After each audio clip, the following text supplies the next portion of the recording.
all the news as India continues to battle Pakistan state-sponsored radical Islamist terror. Now, 3 Pakistani jets is what sources are telling us have been downed. What I can also tell you from what sources are telling India today, multiple Pakistani drones have been neutralized. There's been a blast in Peshawar and India is targeting certain locations in and around Lahore. So the situation is very live. Remember yesterday, Pakistan had targeted India around 1 in the morning, or attempted to target India around 1 in the morning.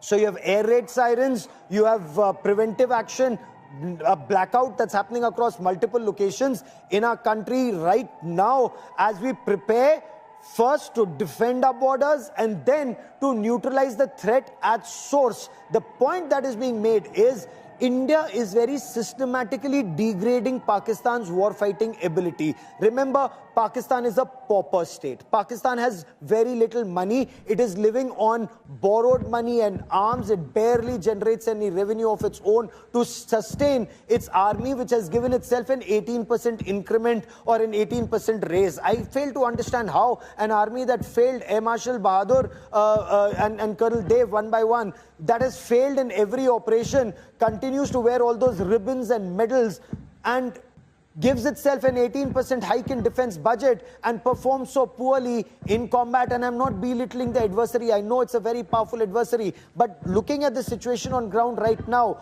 Air Marshal Bahadur, how would Pakistan respond now that there are reports of it losing an airborne early warning command and control system, multiple fighter planes, and a large amount of drones? How easy or difficult is replenishment for Pakistan? You have to link this with the diplomatic efforts that must be going on right now. We know our External Affairs Minister has spoken to Secretary Rubio as well as their NSA. So obviously, huge things are happening even as we speak. Now, if we have made our intentions clear, if we had wanted to close down the interaction with Pakistan that was happening, then when they struck us last night and we engaged all their drones with our air defense system, at that point we could have called it quits to say, okay, you tried to attack us, we neutralized you, and let's talk peace. But yes, we didn't. We launched our UAVs, our Harrops and Harpy UAVs in the afternoon to convey a point, to say that this is just not on. Now the ball is totally after his attempt. Yes. Yeah, that's correct. So that is so the point is the ball is totally in their court, and now they would be sitting down and analyzing exactly where they stand vis-a-vis our determination and our political will. Plus, the pressures must be coming on. I don't think they have got so much support from the West Asian and Arab countries as they had earlier. Turkey is a different matter. China would like to stay away, may give the arms and ammunition, but will strike and stay away. So I personally feel that come tomorrow. Okay, give me a moment as we try to reestablish that link. We've lost our connection for a moment. India Today's finest team of reporters on ground zero, getting us 360-degree perspective on the story. I have Kamaljeet Sandhu joining me on the broadcast. I have Shivani Sharma joining me on the broadcast. And I have Mir Fareed with me, Sunil Ji Bhatt, Anmol Bali. It's midnight, but our reporters are right there on the field because the threat, there is clear and present danger. Quickly, Shivani, let me quickly come to you for an update before I bring in Kamaljeet Kaur Sandhu and Anmol into this conversation. Shivani, where you are, I hope you're safe. What can you tell us? The LC, the line of control, silent, or is it once again hotting up after that massive barrage that had happened earlier? Gaurav, seemingly it is a bit silent now in past few minutes, and there was heavy shelling that was going on, though this is still on. The LC remains activated, but yes, the frequency has gone down now. What we can get the sense from the ground here in the Uri sector, and we've been witnessing a lot of inputs that are coming in from multiple villages out there. There have been some damages to the property in Indian side, of course, and there were ambulances that were carrying carrying people, evacuating them, the ones who were in the range of this RT shelling. We are yet to get the figures of this injury that has happened, but multiple ambulances in this area have been activated. They've been taken to hospitals, and the LC remains activated. India has been retaliating considerably on Pakistan's side, as we are reporting that there are developments. Multiple cities in Pakistan, including Lahore and areas around, have been targeted by India. They've been engaged by India. Multiple drones of Pakistan that were neutralized, not only in Jammu area, but on the western sector in Jaisalmer too, in Naushera also. So this is what is going on. Reportedly three Pakistani fighter jets have been shot down here in Indian territory, and more official inputs are awaited. Gaurav, we have a lot more that we are getting to the sources, but since this is an evolving situation, we are waiting for confirmation from the officials. But yes, I completely agree with you, Shivani.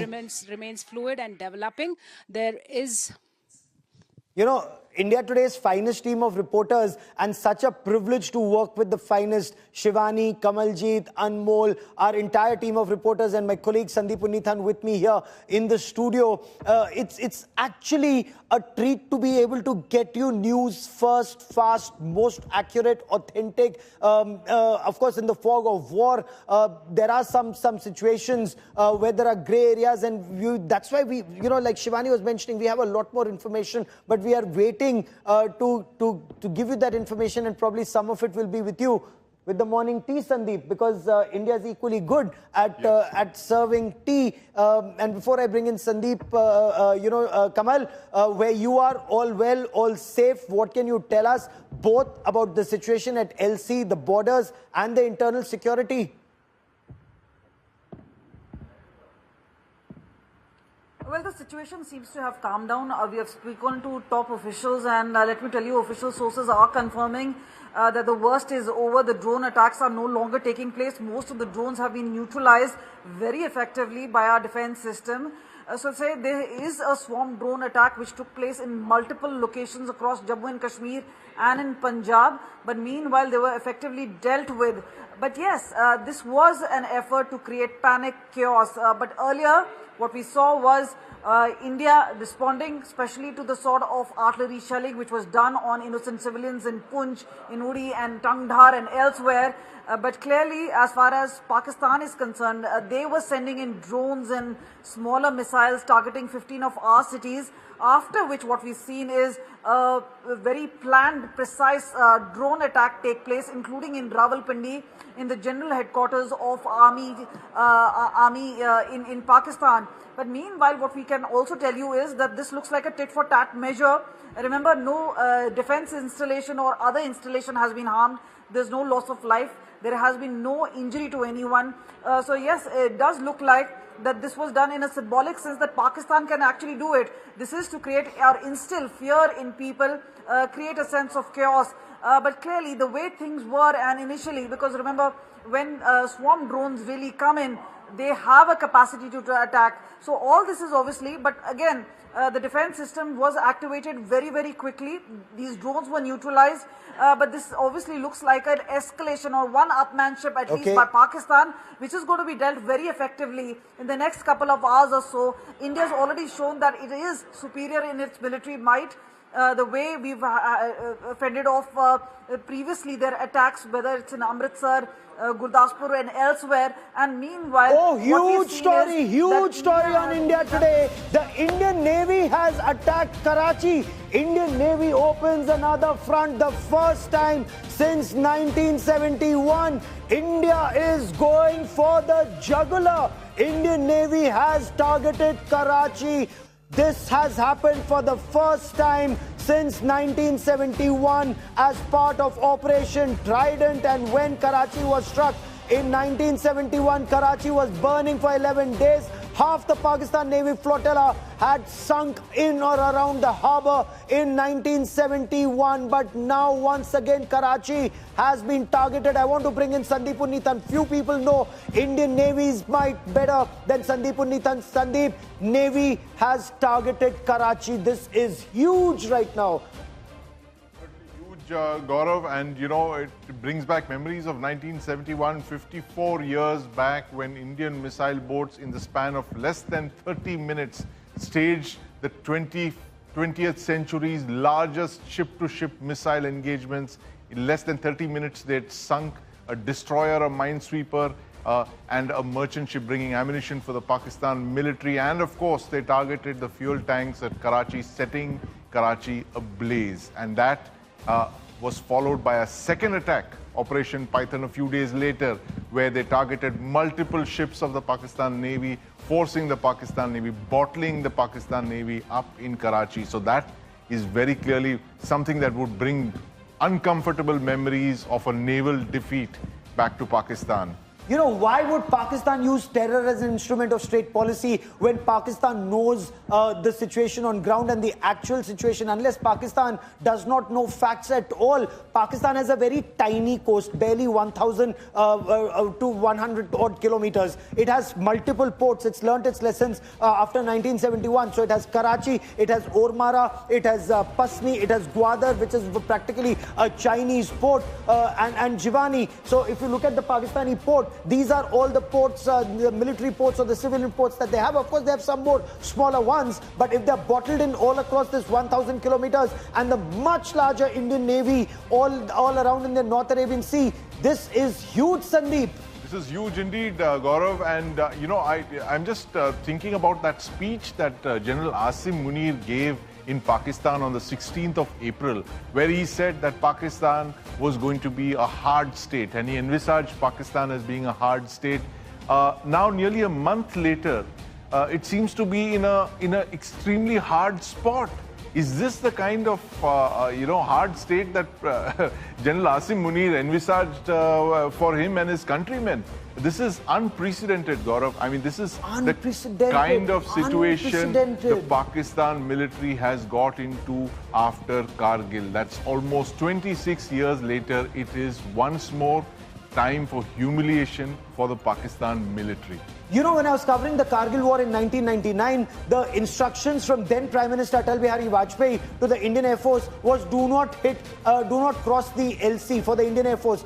We lost a lot of soldiers because we did not cross the line of control, and we were only hitting with the Pakistani soldiers when they came this side. We were not even destroying some of their very strong military installations. Look at how India has changed over the past 25 years, from Atal Bihari Vajpayee to Manmohan Singh to a Narendra Modi, who says go with what you have, destroy terror at source. Sandeep, this is huge that military jihad infrastructure is being targeted perhaps like never before. Lahore, Muridke, Bahawalpur, Sialkot, now even Karachi. Absolutely, Gaurav. And you know, 25 years is what we are looking at, that reign of terror that General Musharraf began after Kargil, after having his face rubbed in the heights of Kargil.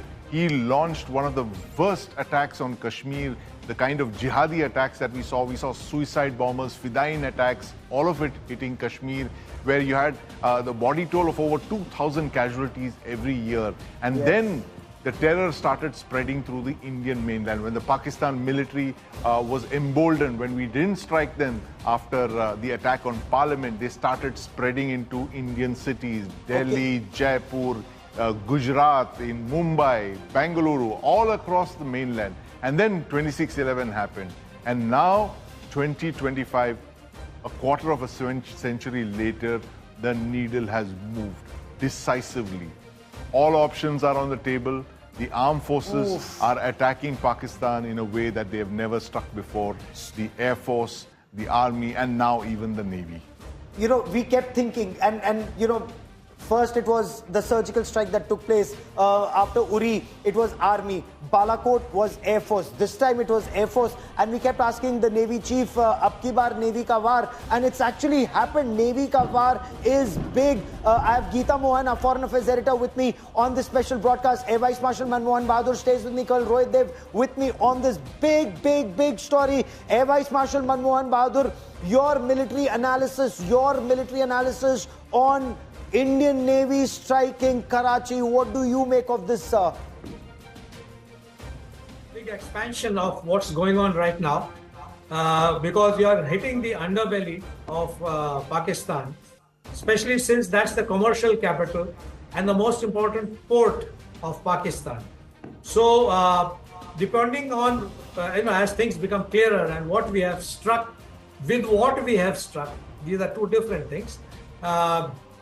Things should get clearer. But the very fact that if things have happened down south in Karachi, there are a lot of attention, a lot of logistics would get transferred from Pakistan's eastern front, that is our front, towards Karachi, because that is just as Lahore is so important, so is Karachi, because that's the door to Pakistan as far as all the supplies, the logistics, commercial shipping are concerned. The Pakistan Navy is small. We are much larger as a Navy, much more potent.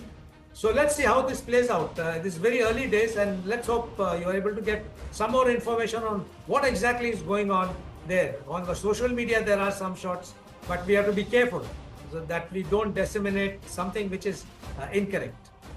We're making it very sure all information coming in goes through a system of vetting. Navy attacking Karachi is big. I have General Atta Hasnain joining me on the broadcast. Geeta, as far as India's foreign policy is concerned, External Affairs Minister Jaishankar and had a chat with Marco Rubio, Secretary of State and NSA. What information can you add about the diplomatic efforts? Because I believe Rubio also spoke to Pakistan's Prime Minister Shahbaz Sharif. And look at the readout, the huge difference in the readout between what he said to External Affairs Minister Jaishankar and what he said to the Prime Minister of Pakistan, Shehbaz Sharif.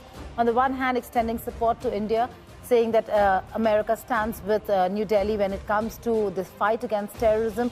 But to Shehbaz Sharif, he said that, again, regretting what happened, but also said that Pakistan needs to rein in the terror industry in Pakistan. Not exactly in the words that I've put it in, but paraphrasing what exactly Marco Rubio said, that they should stop the terror factories in Pakistan. So that's America lecturing Pakistan on a day when we are seeing a massive escalation. What you just broke is very important, Gaurav, because at this point in time, everybody was talking about how is India going to retaliate. It's not about the little escalatory moves that we saw through the evening. It's now that we're talking about the real escalation. India going into Karachi, the Karachi port. That certainly is going to be massive. There is a lot of conversation and chatter. We can't confirm nor deny. There's no official confirmation on what's happening in Pakistan. But Gaurav, a lot of chatter on many people within the army circles in Pakistan not happy with General Asim Munir. Is he in trouble? Is there absolutely. Going to be... You know, that man has taken Pakistan down a very slippery rope. And I want our viewers to know, on India Today, we said that man Asim Munir is dangerous for Pakistan. He's not good for Pakistan. He's a self-seeking jihadi general. And look at Pakistan's history. General Hasnain, before I bring in Sandeep onto this conversation, a jihadi general who, we were discussing was a combination who saw himself a little like Muhammad Ali Jinnah and saw himself as a Zia-ul Haq, and a combination of Zia and Jinnah cannot be good for Pakistan. Both of them took Pakistan down a very, very slippery road. But what do you make of Karachi under attack right now by the Indian Navy, General Hasnain? First of all, I was expecting a escalation in a different domain, and I did expect that something would happen either in the maritime domain or perhaps a maneuver on the ground, which can be either from the Pakistani side or our side, which would show intent on the ground. Now, that would be something very dangerous. So I think what India has done in terms of, sort of exploiting the maritime domain, sending in, I am told even the aircraft carrier is in that general area somewhere, and targeting Karachi. You can always pull back from this. You can pull back comparatively easily. But if you make a ground maneuver at this state time, it becomes something which is very, very difficult to control and sort of stop at any time, because it happens on a broad frontage, it happens with a great amount of depth. The Navy's comparative thing is that it's got greater flexibility in its employability. I think this is a smart thing which India has done in terms of opening up another domain and putting pressure on Pakistan. And as you are saying very correctly and identifying that there seems to be internal pressure building up on General Asim Munir himself. And we know that he's been on a slippery path for a fairly long time. You yourself have just described him very well. His character is such. He is known to be a very slippery kind of a character, and he has displayed all those qualities in the recent past. I will not be surprised in the next 1 or 2 days if you find some efforts to try and displace him. Okay, so be sir, it. stay with me. Yes, stay with me. I have Shweta Singh joining me on this broadcast. She has more breaking news joining in as she joins us with that information. Shweta, this is something that hasn't happened since 1971. Targeting Karachi and the Indian Navy is far, far superior than Pakistan. Shweta, get us the latest. Gaurav, we saw how India actually retaliated after last night's attempts by Pakistan. The Karachi airport was already shut. Now was the time for the Karachi port to be shut. And Karachi port is so important for Pakistan. It is their nerve. Now, Pakistan had spoken about Kashmir being their jugular vein. Now with Karachi being destroyed, with each and every attempt that is being made by Pakistan and how the Indian forces are shutting them down, Pakistan will realize what and where in their entire map are their veins, their jugular veins, which are being cut by the Indian Army, the Indian Navy, the Indian Air Force. With the Indian Navy now jumping into the fray, Karachi is getting to see its worst nightmare after 1971. We know for how many days Karachi kept burning during 1971, and they were thinking that this time it will just be a blockade. Well, even when we talk about a blockade, it's not just, because it completely finishes Pakistan. It is their center, which is absolutely necessary for them to stay alive.